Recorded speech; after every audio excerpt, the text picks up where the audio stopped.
Indian navy సరికొత్త ఒక ఎరా చేరుకుంటోందని చెప్పడానికి చాలా సంతోషంగా ఉంది. ఎందువల్ల అంటే ఈ నౌకాదళం అనేటువంటిది ఏ దేశానికైనా చాలా ప్రధానం. ముఖ్యంగా భారతదేశానికి ఉన్నటువంటి ఇండో పసిఫిక్ ఫ్రంట్ ఏదైతే ఉందో దాన్ని రక్షించుకోవడానికి, సంరక్షించుకోవడానికి, అలాగే అంతర్గత రక్షణ, అలాగే దేశ సంరక్షణ, అలాగే ఆర్థిక పరిపుష్టికి, వీటన్నిటికి కూడా నేవల్ యాక్టివిటీ అనేది చాలా ముఖ్యం. మరి ఈ నేపథ్యంలో ఈరోజు మనం చూసాం, భారతదేశం ఒక అద్భుతమైన మార్గంలో ప్రయాణం చేస్తోంది. అసలు ఇంతవరకు కని విని ఎరుగని రీతిలో మన ఫ్లీట్ సైజ్ పెరుగుతోంది, అలాగే మనకున్నటువంటి టెక్నాలజీ పెరుగుతోంది. అన్నిటికంటే ముఖ్యంగా ఇండిజినస్ కెపాసిటీ అండ్ కేపబిలిటీ పెరుగుతోంది. ఇది చాలా ఆనందదాయకం. ఎందువల్ల అంటే ఇంతవరకు మనం ఎప్పుడు కూడా బయ్యర్స్గా ఉన్నాం, కానీ ప్రస్తుతం బిల్డర్స్గా మారాం. ఇదొక కొత్త ట్రాన్సిషన్. మరి ఈ నేపథ్యంలో ఈ మధ్య మనకు ఒక 3 నేవల్ వెజల్స్ని ప్రధానమంత్రి దేశానికి అంకితం చేశారు. మరి ఈ 3 వెజల్స్ మన ఇండియన్ నేవీలో కమిషన్ కావడం వల్ల దేశం యొక్క భద్రత, అలాగే దేశం యొక్క సార్వభౌమత్వం చాలా ఒక అద్భుతమైనటువంటి దిశలో ఉంటాయని అందరూ కూడా ఆశిస్తూ ఉన్నారు. మరి ఆ వివరాలు ఏంటి, వాటి గురించి మనం తెలుసుకునే ప్రయత్నం చేద్దాం. భారతీయ నౌకాదళం అనేటువంటిది మొదటి నుంచి కూడా క్రమశిక్షణకు, అలాగే వీరత్వానికి, ధైర్యానికి పెట్టింది పేరుగా ఉంది. ఏనాటి కూడా మనం ఒక 50 ఇయర్స్ కానీ అట్లా చూసినప్పటికీ ఇండియన్ నేవీ అనేటువంటిది ఆ ప్రోగ్రెషన్ చాలా అద్భుతంగా ఉందండి. మనకున్నటువంటి ఈస్టర్న్ నేవల్ కమాండ్, అలాగే western naval command with their centres. Eastern naval command ఏమో విశాఖపట్నంలో ఉంది, అలాగే వెస్టర్న్ నేవల్ కమాండ్ మనకు ముంబైలో ఉంది. అంటే CSIR is having 2 indigenous development centres. మరి అవి అక్కడ ఉన్నాయి.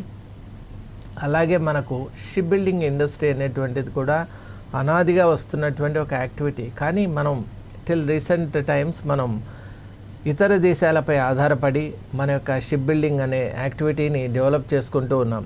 బట్ ఆత్మనిర్భర్ ప్రాజెక్ట్, ఆత్మనిర్భర్ భారత్ అనేటువంటి ఒక నినాదంతో భారతదేశం ముందుకు వచ్చినటువంటి నేపథ్యంలో ఖచ్చితంగా we are all moving towards a progressive front. అది కూడా through Indian made shipping activity. ప్రపంచానికే ఒక అద్భుతమైన సంకేతాన్ని భారత్ ఇస్తోంది. అంటే మేము కూడా షిప్ బిల్డింగ్ ఇండస్ట్రీలో ఉన్నాం, మెరుగైనటువంటి అత్యాధునికమైనటువంటి షిప్స్ని తయారు చేయగలుగుతున్నాం.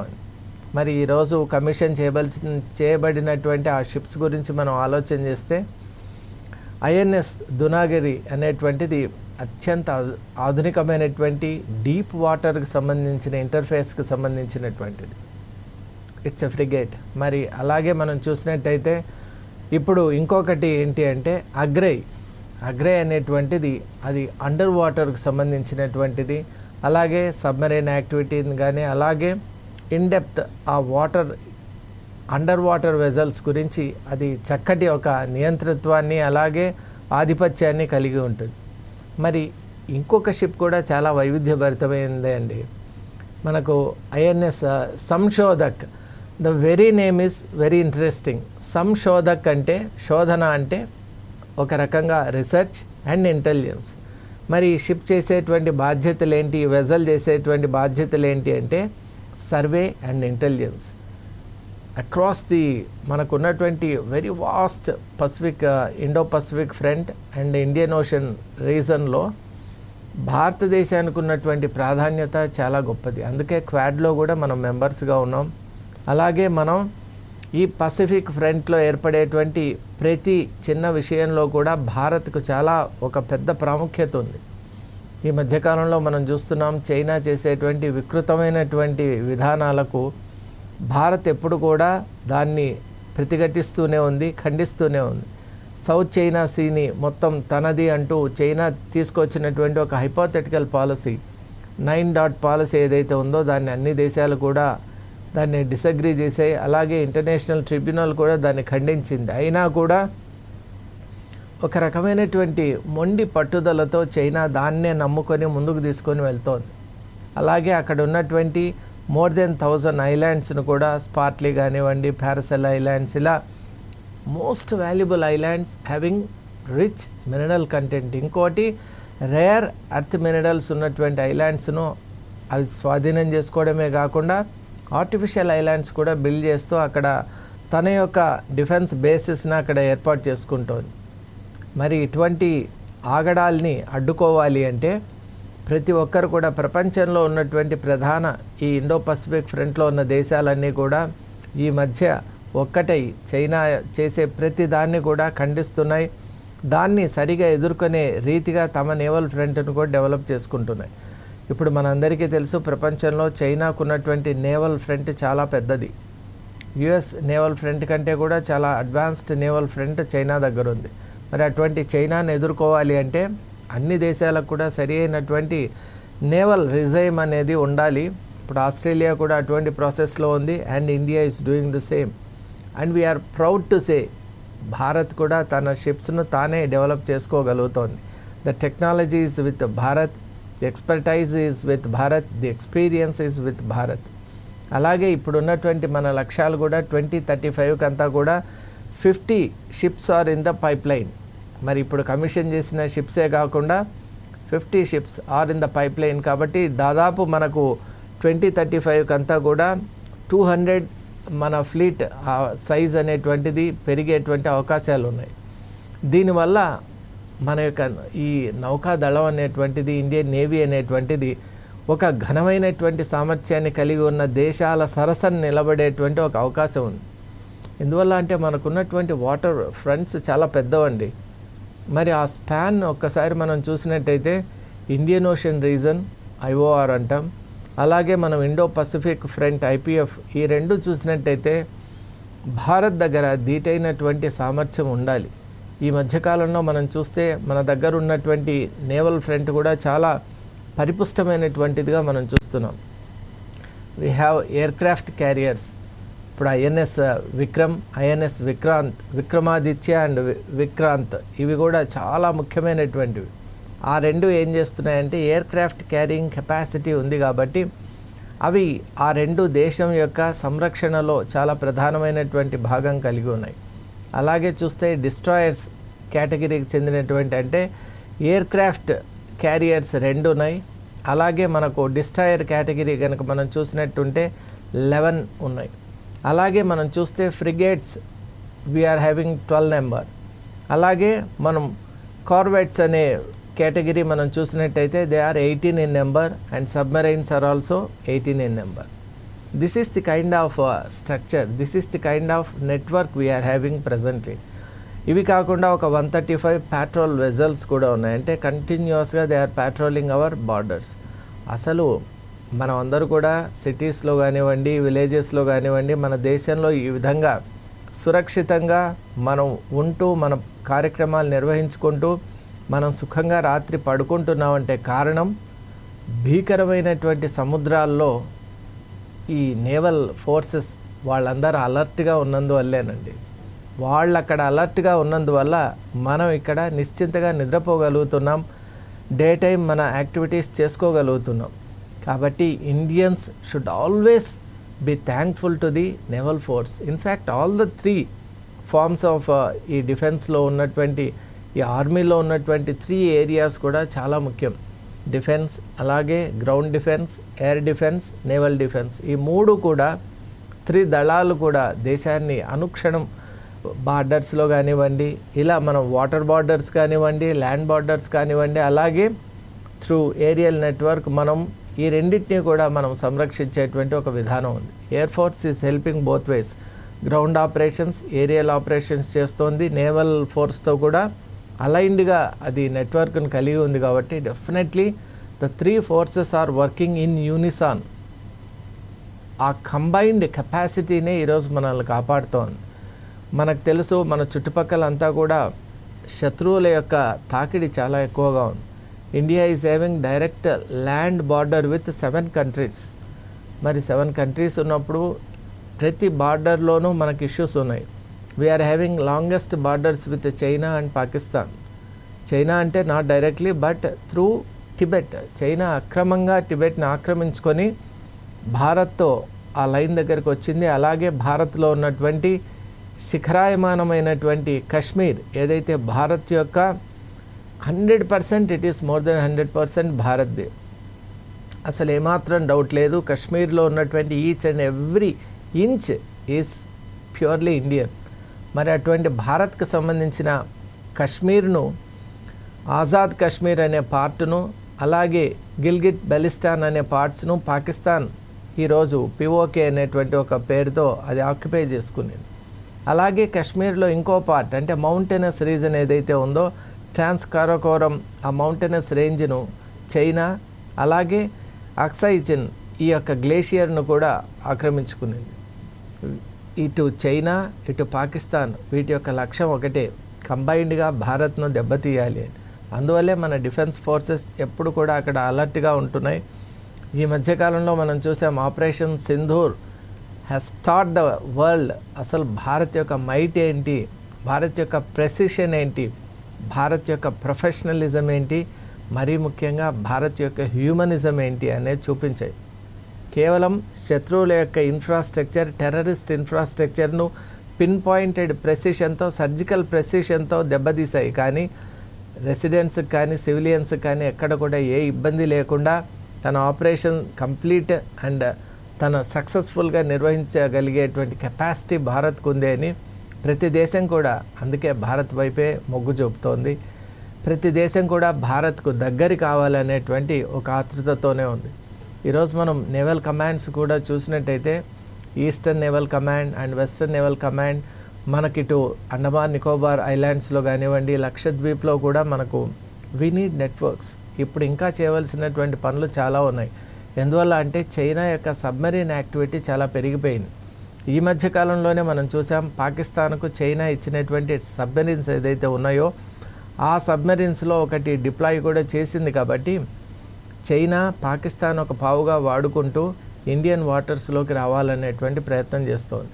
ఎందుకంటే మనకు బే ఆఫ్ బెంగాల్తో, బంగ్లాదేశ్తో మనకు సంబంధం ఉన్నటువంటి రీజన్లో China is trying to deploy. అలాగే పాకిస్తాన్ వాడుకుంటూ ఈ సబ్మెరీన్ యాక్టివిటీని పెంపొందించుకోవాలి, భారత్ను నిఘా పెట్టాలి భారత్పై. ఆల్రెడీ శ్రీలంకలో హంబన్తోట హార్బర్ను ఆక్రమించుకోవటం వల్ల అక్కడ ఇప్పటికి కూడా చైనీస్ నిఘా షిప్ అనేటువంటిది అక్కడ వెజల్ ఉంది. కాబట్టి భారత్ వైపే ఈ అన్ని దేశాల యొక్క, శత్రు దేశాల యొక్క దృష్టి ఉన్నందువల్ల భారత్ అలర్ట్గా ఉండాలి.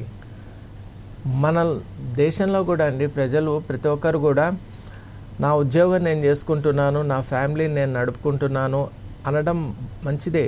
కానీ ప్రతి ఒక్కరు కూడా అన్నిటికంటే మనకున్న పెద్ద రెస్పాన్సిబిలిటీ మన ఫ్యామిలీ ఎంత ముఖ్యమో మన దేశం కూడా అంత ముఖ్యం.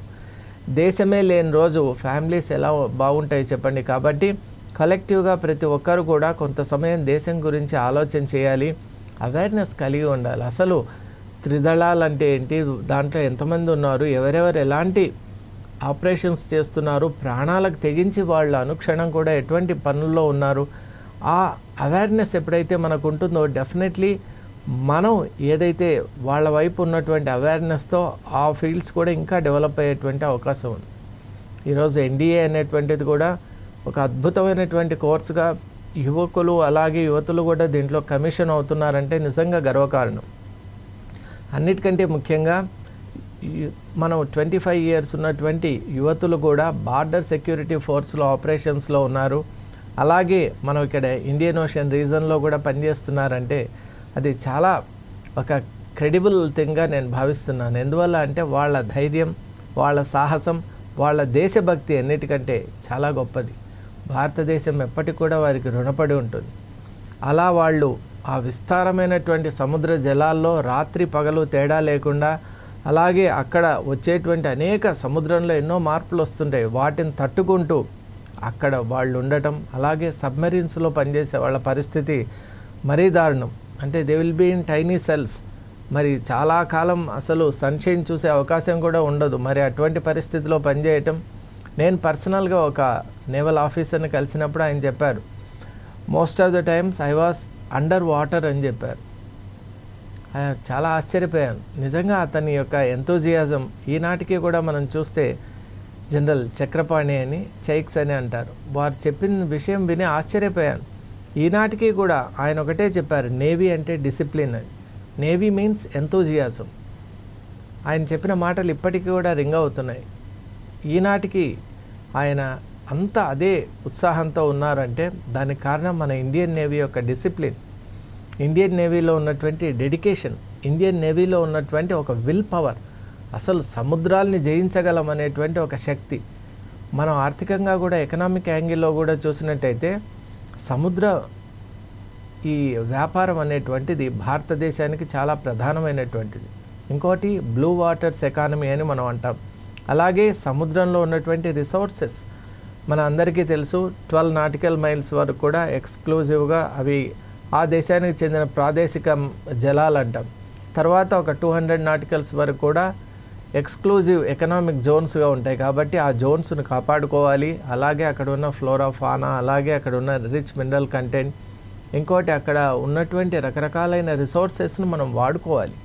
ఈ మధ్యకాలంలో టైడల్ వేవ్ ప్రాజెక్ట్స్ కూడా పెరుగుతున్నటువంటి నేపథ్యంలో under clean and pure technology ఫ్రంట్లో ఓషన్స్ని మనం ప్రొటెక్ట్ చేసుకోవాలి. ఓషన్స్ ఎంత బాగుంటే the health of the oceans really matters. మనకి యునైటెడ్ నేషన్స్ ఒక కన్వెన్షన్ కూడా ఏర్పాటు చేసింది. ఆ ఫ్రేమ్వర్క్ కన్వెన్షన్ ప్రకారం the law of the seas, UNCLOS అని మనం అంటాం. దాని ప్రకారం ocean health determines planet's health. ఈ రోజుల్లో చాలా ముఖ్యం.